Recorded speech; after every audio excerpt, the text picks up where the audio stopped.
going to do a bonding review from the bonding review worksheet.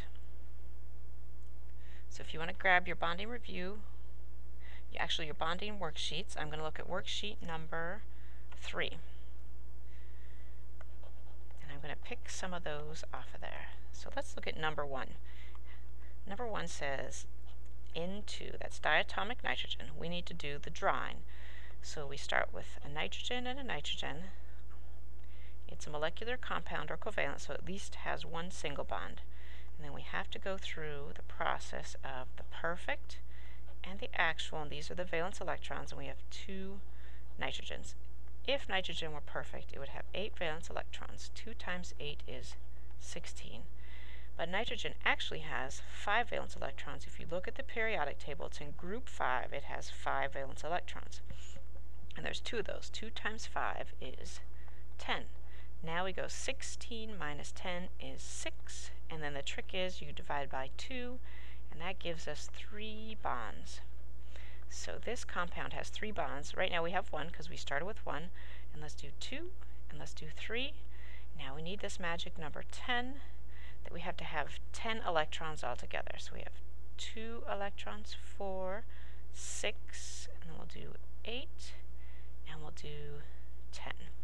Now, since there's only 2 atoms and there's not a center, this is linear, and things that are linear are 180 degrees. Let's look at number 4. Number 4 is NH3.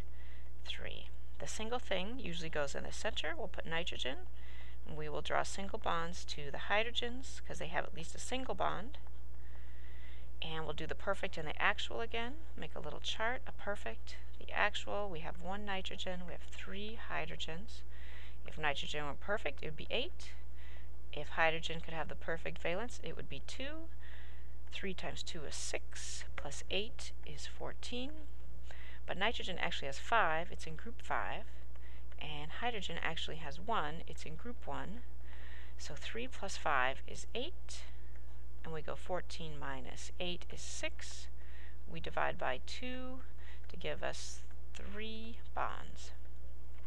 So we have 3 bonds. Oh, do we have 3 bonds? Magically we do. 1, 2, 3. And this makes sense because hydrogen can only bond once. There can never be a double bond where hydrogen's involved. And we need everything to add up to 8. That line represents 2, that represents 2, that represents 2, so that's 2, 4, 6. The hydrogens are happy, but nitrogen isn't. Now it's 8. So the shape.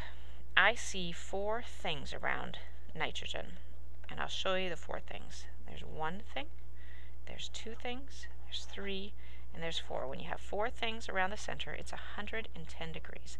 And the shape of this is really just determined by the H's and the N.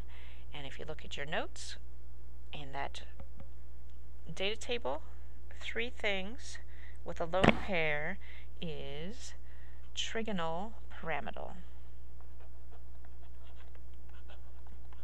And the pyramid comes in that bottom part. Trigonal pyramidal. So it looks like a pyramid. I think I can do, let's try number 6.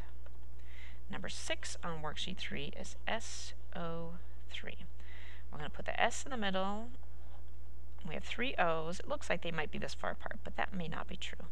We have to do the perfect and the actual.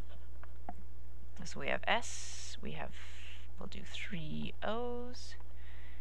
If S were perfect, it would be 8. If O was perfect, it would be 8. And that is really 4 times 8, which is 32. We actually have 6 plus 3 times 6 is 24. 24 minus 32 is 6, divided by, no, 6, 7, 8, it's 8. Excuse me. 8 divided by 2 is 4 bonds. We need an extra bond. I'm going to put it there. And we have to get everything to add up to 24. I look at S, is it happy? 2, 4, 6, 8 it is. This oxygen needs 3 more lines to add up to 4. This one needs 2 more lines. And that one needs 3 more lines. And if on a test I asked you to draw the resonance structures, you would rotate where that double bond is, because they're all oxygens. Maybe it's on this one. I'm going to finish our lines, and maybe it's not. Maybe it's on the bottom left one. Maybe it looks like this. And you could do lines or dots around the atoms. And I'm going to go back and count how many things around S. 1, 2, 3 things. So 3 is always 120 degrees. And this one has no lone pairs, so it's trigonal. I'm not going to write all out planar. Let's try one more. Let's try number 15, since I'm running out of time. 15 on worksheet 3. The C goes in the middle, and the H goes there. A CL, and a squeeze me in CL. If we did the perfect and the actual, I'm going to cheat on this one a little bit. I'm going to do superfire.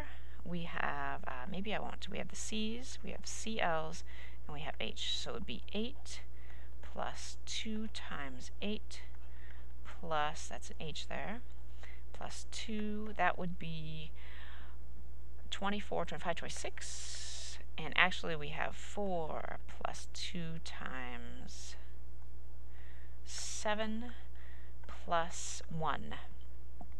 That's 14, 15, 16, 17, 18, 19. Uh-oh, something didn't add up right here. What did I do wrong? Oh, it's 3 CLs. Miss A is cracked up here. 3 CLs. 3 times 7 is 21. 22 plus 4 is 26. And that means I need to change this one to 3, which is 32. 334. Duh.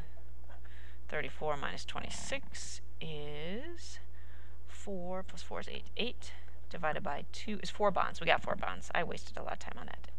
We got to shore up our structure. And there's 4 things around here. 1, 2, 3 things around, 4 things around C, which means it's 110 degrees. And this one is our friend tetrahedral. Okay, now on the test you're going to take, beware, I might put something like calcium bromide. And what you need to do is draw that out. Calcium and bromide. Calcium's a 2 plus, bromine's a 1 minus. That means you need to crisscross your applesauce. This is ionic because it's a metal and a non-metal. Here's the metal, there's the non-metal. It does not follow the other rules we've been following. Ca becomes a 2 plus. Bromine is the one that takes the electrons because it's a transfer of electrons. Each bromine ends up with 8 around it. So happy. And there's 2 of those, and they're each a 1 minus. And that's how you draw the ionic. I need to sign off for the time being. Lord have mercy. How do I do this? And I wish you good luck.